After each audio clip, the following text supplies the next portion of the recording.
I went to Japan once for 7 weeks during the summer. That was pretty interesting, but just like China, I didn't speak the language very well. So I actually had to mime my way for directions. My aunt, she lives in Japan. She gave me very bad statistics. She told me that 1 out of 4 Japanese people speak English. It seems more like 1 out of 100, or just hello is English enough. So I had to mime my way around and ask for directions, or sound things out, because it had places in English, but it didn't quite sound like. Well, I had to mime my way around. Fortunately for me, every single McDonald's and KFC I went to was a sanctuary, because the manager fortunately spoke English. It was just like a coincidence that every time I was lost, I'd wander into KFC or McDonald's, and I'd be safe. And it felt, so great to be like, yes, I found my way. That one time I was just sitting in the McDonald's and the manager was like, sir, please get out of the ball pen. It's for children.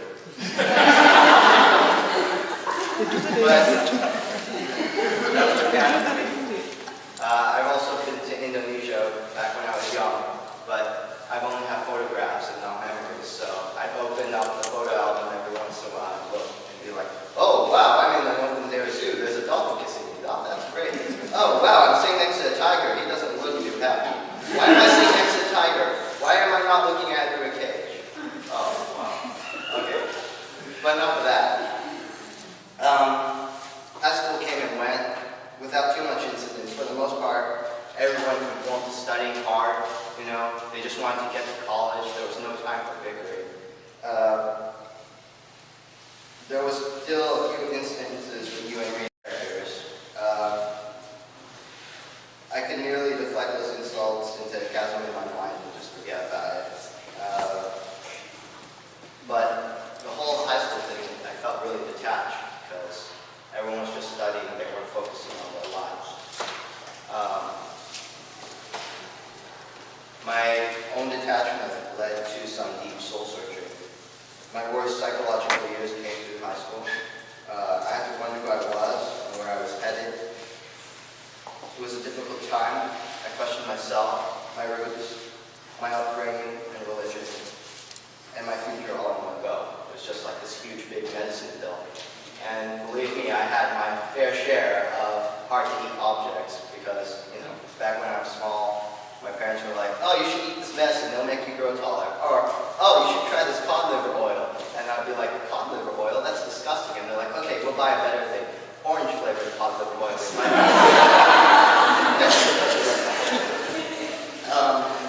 But anyways, I asked, who am I? And I asked, where did I come from? And do I believe in God? And where am I headed?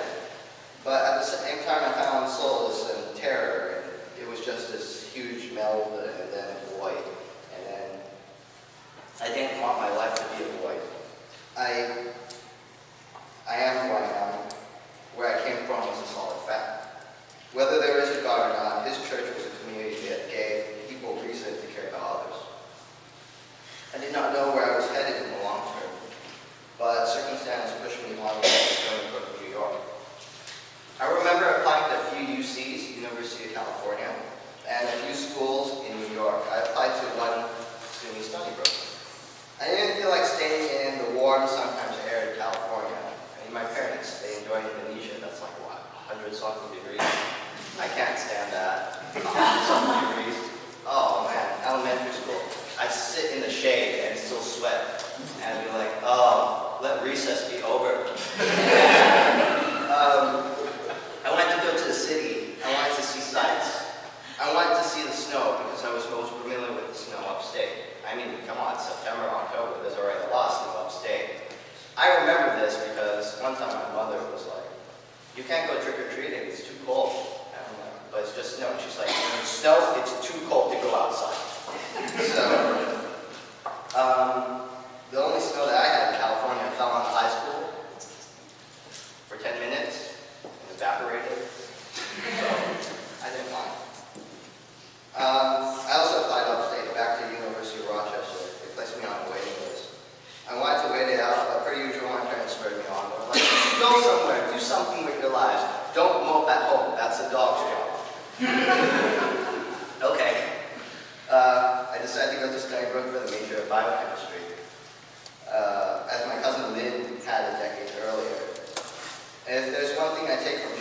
culture seriously is respect for your elders.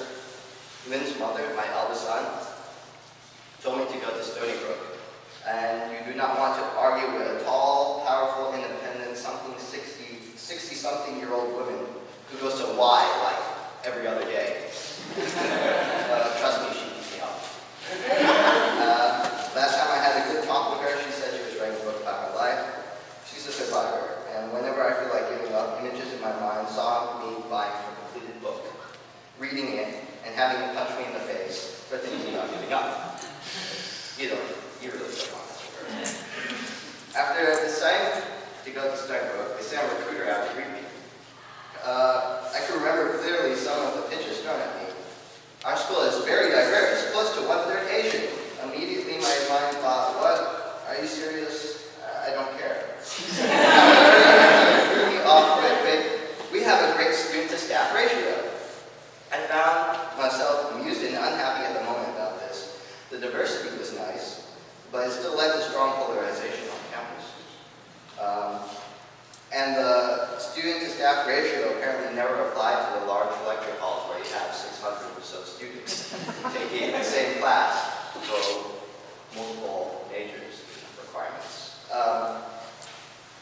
I felt lonely my first few years on campus, making a lot of new acquaintances, but still feeling a little empty and lonely. People had their friends already set in stone, coming from the same places on Long Island and from the city. People had the same groupings, coming from other nations to study at Stony Brook. I was an out-of-state student. I was stuck somewhere in the middle. I did not have a ready set of friends from high school. I was not buddying up with people out of overseas compatriots. It was a sort of limbo, a sort of purgatory. If you don't believe me, take a look for yourself. You try so hard to promote diversity that you bring oil and water crashing hard without an emulsion result. It's too bad, because I would like to really live in that emulsion. I fall back on dreams. I fall back on a childhood that I can't share with the current generation, because the shows and books seem so alien to me. I retreat into daydreams of great battle and storyline and retreat. I mix in everything that I know to make a world of my own that I could possibly call home. When people were proud to be with people of the same background, there's unity, there's balance.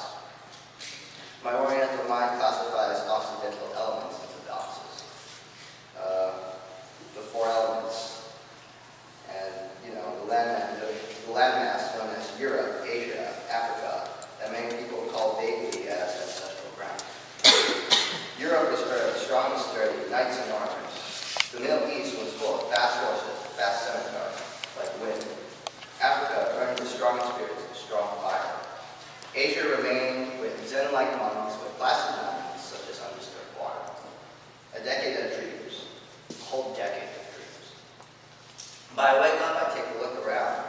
I don't delude myself with rose-tinted glasses.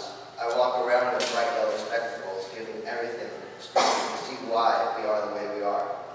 But these spectacles, they take so much energy. I feel tired, but in my tiredness, sometimes the question remains, what am I? Many Chinese that I know with strong cultural ties with China or Taiwan see me as American, and I prefer it that way. But am I a mix of earth and water? Am I mud?